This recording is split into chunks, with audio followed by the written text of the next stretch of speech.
Bueno, y ahora vamos a hablar de siniestros de tránsito. Es cierto, es el tema del informe de Julieta Núñez Tomás. Adelante, Julieta. Muchas gracias, compañeros. Así es, porque el tema de la seguridad vial es un tema que es muy preocupante para las autoridades que trabajan en estos temas y es un tema preocupante para todos los uruguayos y las uruguayas porque es una de las muertes violentas en nuestro país más importantes y es un tema que se viene intentando resolver desde hace mucho tiempo y quizás, aunque la fotografía en grandes términos, si miramos los últimos 10 años, puede llegar a ser esperanzadora, se esperaría que un país con nuestros estándares de vida tenga un mejor desempeño en lo que tiene que ver con seguridad vial. Igualmente se está trabajando muchísimo y dos de las cuestiones más importantes cuando hablamos de seguridad vial tienen que ver con la prevención y con la normativa asociada a la prevención y lo que se puede hacer desde el Estado para intentar prevenir este tipo de accidentes que claramente no son intencionales, pero que igualmente impactan gravemente en la vida de las personas y que tienen varias consecuencias en sus vidas. Y sobre eso vamos a hablar un poquito antes de adentrarnos en el tema central del informe, porque los accidentes de tránsito que dejan, los siniestros que dejan lesionados graves o incluso fatales, sobre todo los graves, tienen problemáticas asociadas que no tienen únicamente que ver con la vida y la salud de esa persona, con su salud física, sino que tienen que ver con todo un montón de consecuencias que se mueven alrededor de esto que hacen que sea aún más preocupante, entendiendo que para la vida de una persona igualmente un tipo de accidente un accidente de este tipo es sumamente grave. Tiene costos en términos familiares, hay toda una dinámica familiar que tiene que ver con el trabajo de las personas que están alrededor, que se ve afectado, pero también tiene afectación no solamente psicológica de quien sufre el accidente, sino también puede llegar a tener afectación psicológica de sus familiares o las personas que lo acompañan en sus vidas. También tiene costos en la seguridad social y esto es un costo en términos estatales. Justo ahora que se está discutiendo la reforma, bueno, se ha hablado muchísimo cómo sustentar. Una de las vías para sustentar este tipo de cosas es, la seguridad social de nuestro país es intentar disminuir el número de pensiones. Y eso es algo que se puede trabajar y, por ejemplo, el caso de los accidentes de tránsito es un caso para intentar trabajar aún mucho más, porque quienes sufren accidentes de tránsito no solamente tienen, a veces estancias largas en hospitales o no pudiendo reintegrarse al trabajo, y esto tiene claramente un seguro de enfermedad asociado, sino que muchas veces requieren una pensión porque quedan con algún tipo de lesión o de discapacidad que no le permite continuar con su trabajo como antes o que hace que necesiten de una pensión ellos o sus familiares también cuando mueren, por ejemplo, en este tipo de accidentes de tránsito. Pero también tiene costos institucionales en términos de la salud. Nosotros hoy estuvimos averiguando con personas que trabajan en centros importantes de salud de nuestro país, justamente en los CTIs, que es donde van las personas politraumatizadas, y nos mencionaban algunas cosas vinculadas a los costos. Nos decían que el alquiler o la contratación de una cama, justo hace unos informes atrás estuvimos hablando de eso vinculado a ACE, pero lo que nos mencionan en estos casos es que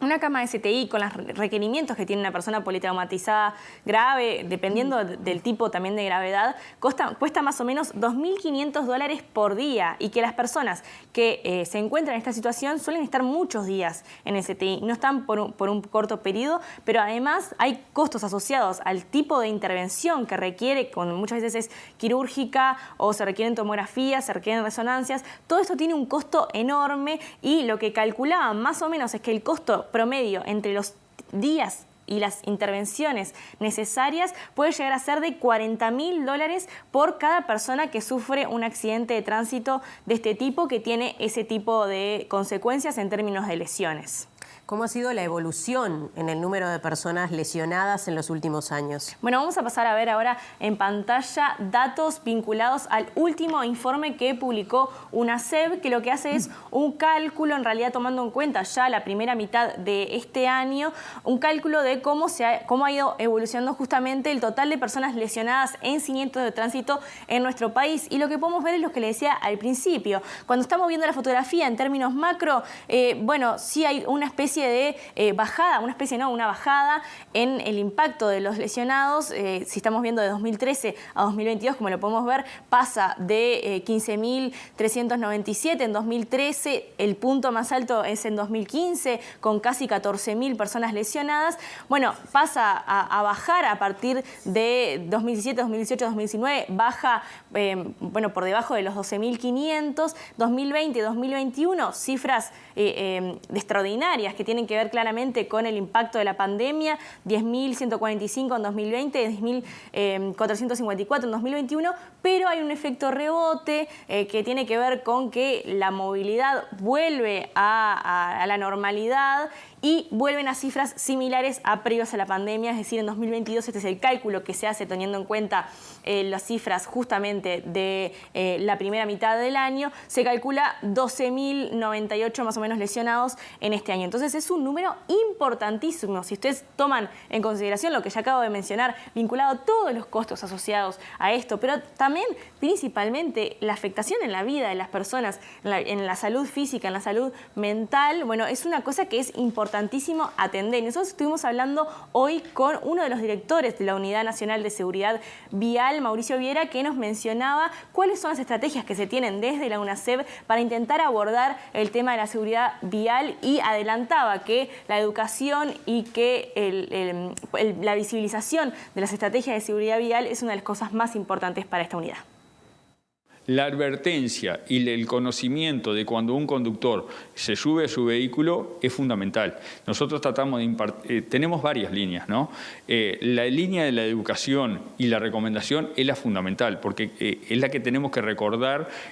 cada vez que nos subimos a un vehículo, reitero, pero además inculcarlo en la minoridad, en los niños que van a la escuela, al liceo, porque no hay que olvidar que ese alumno liceal, seguramente el primer vehículo en el cual va a subir es una moto. Y en una moto tenemos un rango bien importante, más del 50% de la siniestralidad es en jóvenes y conduciendo birodados. Por lo tanto, tenemos que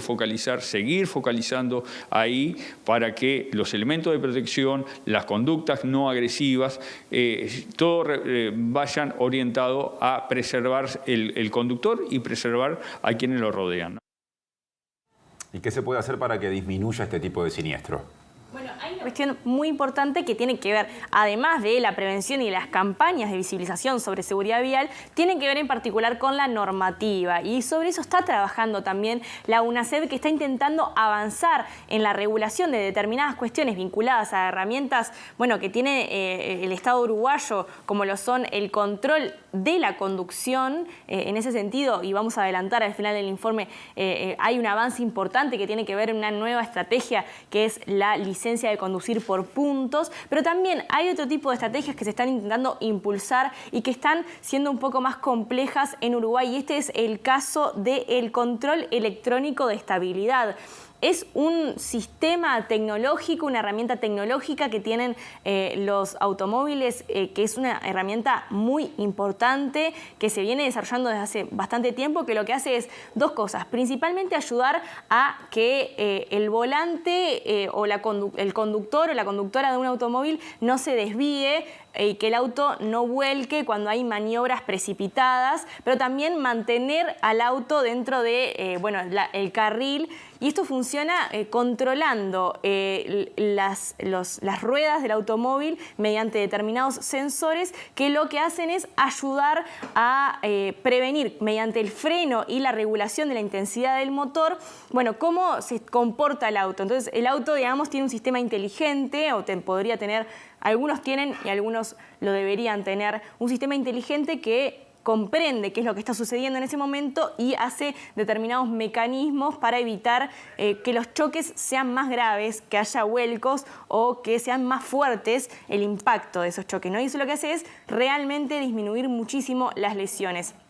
En Europa este tipo de control automático, control electrónico, de estabilidad, es obligatorio desde 2014 y en América Latina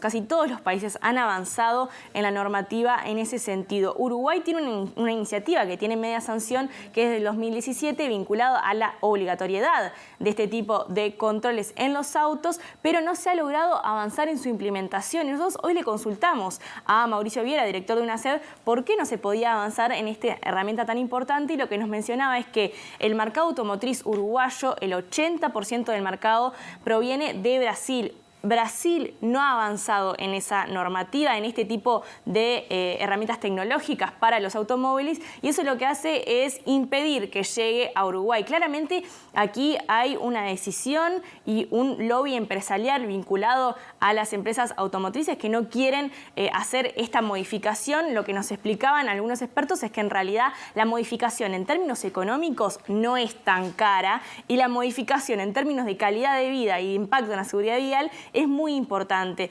Nosotros acá en Uruguay estamos relegados a lo que suceda, como somos un país chico, un mercado chico, estamos relegados de alguna manera a lo que suceda en la región. Así que hasta que Brasil por lo menos no avance en este tipo de normativas que ya se están implementando en todo el mundo, bueno, no se puede acceder. Y lo que nos mencionaba Mauricio Viera también es que hay un gran tema vinculado a la desigualdad, porque hoy aquí en Uruguay sí hay autos de alta gama que tienen estas medidas de seguridad. Lamentablemente lo que sucede es que no todas las personas pueden acceder a este tipo de autos con alta seguridad. Ahora, para finalizar el informe, vamos a escuchar lo que decíamos al inicio, hablando de normativa, qué es lo que va a suceder con la regulación de la libreta de conducir por puntos, cómo va a funcionar esto y cuáles son las expectativas que tienen desde la UNACEB, que desde ya les adelanto que esperan que esto no se pase de más del año que viene y que se logre implementar, que se logre coincidir con el Congreso de Intendentes para que esta normativa avance en los próximos meses. Nosotros estamos en este momento trabajando sobre la última ley, la 19.824, en el cual hay 2 o 3 capítulos que aún, que si bien hemos avanzado, pero nos están quedando pendientes. Uno de ellos, por ejemplo, es el sistema nacional de puntos, el permiso único de conducir por puntos. Eso lo tenemos bastante afinado y creemos que meses más, meses menos, vamos a estar aprobándolo conjuntamente con el Congreso Nacional de Intendentes mediante un decreto ley. Eso va a ser un antes y un después para todo el sistema de tránsito, porque en definitiva el conductor va a ser puntuado, o sea, y a la inversa va a tener un cupo de puntos que ante determinadas infracciones de tránsito que las podríamos catalogar como graves, que ponen en riesgo verdaderamente la vida, ahí se le va a ir quitando puntos y bueno, con la opción de posteriormente, si la conducta es sana y corresponde, de ir recuperándolos. Creo que esto va a ser un punto de quiebre verdaderamente, porque vamos a olvidarnos de ese permiso, de ese crédito que nos da la sociedad para transitar en la vía pública, lo vamos a tener restringido a nuestro comportamiento.